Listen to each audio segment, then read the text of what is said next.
Ne parcourons pas de regard inquiet, mais nous devons recommander notre sort à Dieu. Nous n'avons pas pleuré à longueur des journées. Pourquoi ça m'arrive? Pourquoi ceci? Pourquoi cela? J'aimerais vous donner un témoignage.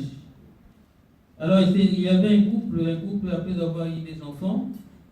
Il a eu un troisième enfant qui était drépanocytaire. Pour ceux qui ne savent pas ces mots-là, les Congolais, on appelle ça un enfant SS. Alors, à 1 an et demi, presque 2 ans, cet enfant est mort. Il est mort, Dieu a pris cet enfant-là. Alors la maman, vous voyez, lorsqu'on perd un enfant, c'est vraiment une grande tristesse. Alors elle pleurait beaucoup, elle était inconsolable. Alors Dieu lui a dit, arrête de pleurer. Vous savez, si je devais laisser cet enfant-là, ce serait une charge durant toute ta vie. Les enfants drépanocytaires sont comme les enfants autistes. Ceux qui ont ces enfants-là, ils connaissent ce que c'est. C'est une grande charge, c'est une charge à vie. Alors, j'étais épargné la souffrance. En récupérant cet enfant, j'étais épargné la souffrance. Donc, arrête de pleurer. Dieu, lorsqu'il permet quelque chose, parfois, c'est pour notre bien. Tout concourt au bien de ceux qui aiment Dieu. Vous savez que lorsque il nous arrive ce genre de situation, nous sommes affligés. Nous sommes parfois désemparés. Nous sommes dans la désolation. Parfois nous murmurons. Parfois nous devenons inconsolables. On pose des questions, est-ce que ce Dieu existe? Je donne mes dîmes, je donne mes offrandes. Pourquoi est-ce que cela m'arrive? Mais Dieu a une explication ce matin à vous dire que tout ce qui vous arrive concourt à votre bien. Amen. Amen. J'ai pas entendu d'amen. Amen. Tout ce qui nous arrive, bien-aimé, concourt à notre bien. Arrêtons de parcourir des regards inquiets. Arrêtez de poser des questions. Pourquoi? Dieu sait pourquoi est-ce que ça nous arrive.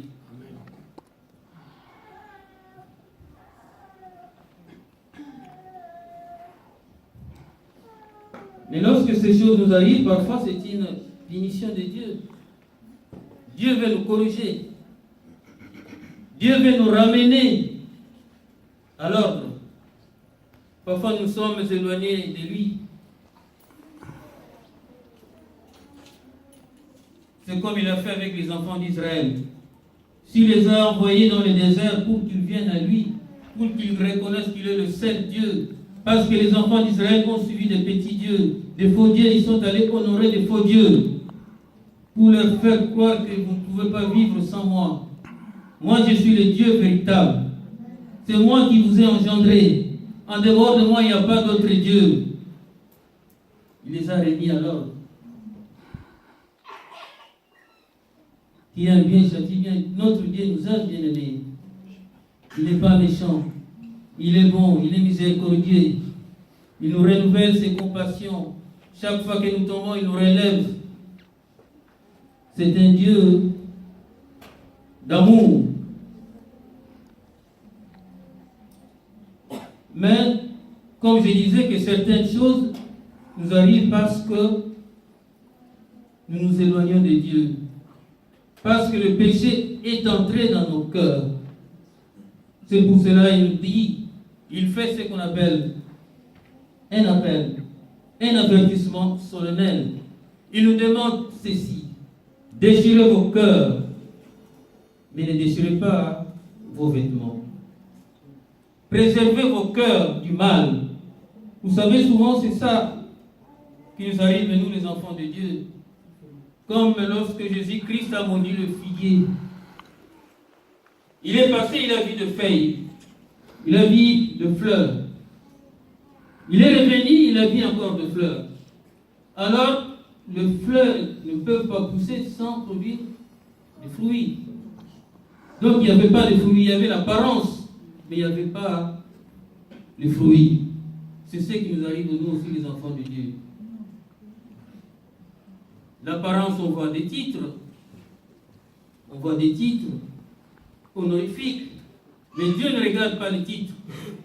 On voit les titres comme chez les catholiques, de prêtres, de révérends, évangélistes, des anciens.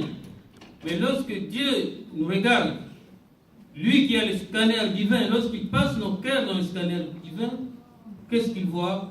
Le péché. C'est pour cela qu'il nous dit, déchirez vos cœurs.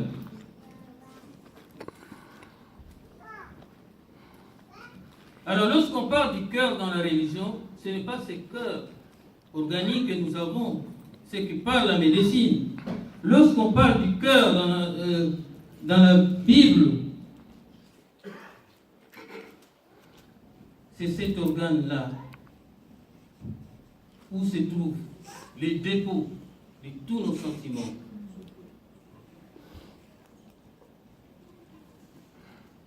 Le cœur, c'est un organe essentiel dans le cœur de l'homme. C'est la base fondamentale. C'est la base, le fondement de toutes choses. C'est l'intérieur de l'homme. C'est là où réside le sentiment, bon ou mauvais. Le cœur de l'homme est changeant. Les mauvais sentiments, vous les connaissez. La haine, l'impudicité, la méchanceté, le vol. Il y en a, etc., etc. Les bons sentiments aussi, vous les connaissez. L'amour, la compassion, tous les fruits du Saint-Esprit qui se trouvent dans Galates 5. Alors Dieu nous demande d'avoir un cœur selon lui. Avoir le cœur selon Dieu. Dans la Bible, on nous parle d'un homme qui avait le cœur selon Dieu. Cet homme, c'était David. Pourquoi est-ce que Dieu l'appelait l'homme selon mon cœur?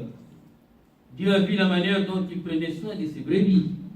Dieu a vu aussi le dedans de son cœur, l'intérieur de son cœur. David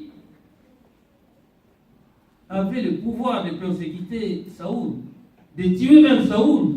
Mais comme il était bon de cœur, comme il avait un cœur selon Dieu, il a épargné. David était l'homme selon le cœur de Dieu. Nous, les enfants de Dieu, nous devons nous efforcer d'avoir un cœur selon Dieu. Un cœur qui imite Dieu, d'imiter Dieu. C'est-à-dire d'avoir le même sentiment que Dieu, le même sentiment que Jésus-Christ avait, la même qualité que Jésus-Christ avait, que Jésus-Christ a montré au cours de sa vie d'homme, au cours de sa vie terrestre. Alors ces qualités sont: Dieu est amour, miséricordieux, compatissant, lent à la colère, abondant en bonté de cœur et en vérité. Il est bon et prêt à pardonner. Il est patient, il est fidèle. Et c'est dans la Bible que vous pouvez trouver toutes ces qualités qui sont manifestées, ces qualités qui sont attirantes. Nous devons avoir ce genre de qualités, nous devons avoir ce genre de sentiments, nous devons avoir un cœur sincère. Mais malheureusement, nous les enfants de Dieu, nous avons un cœur d'hypocrite. Nous sommes des hypocrites. Même ici à l'église, quand on dit, certains ne disent pas bonjour à leurs frères. Lorsqu'on dit allez saluer votre frère, il essaie, mon frère, ma soeur, il est de l'autre côté, là, comme je ne dis pas bonjour, il fait comme le sens des aiguilles du montre, afin qu'ils ne se rencontrent pas. Mais Dieu veut que nous ayons un cœur sincère, un cœur entier.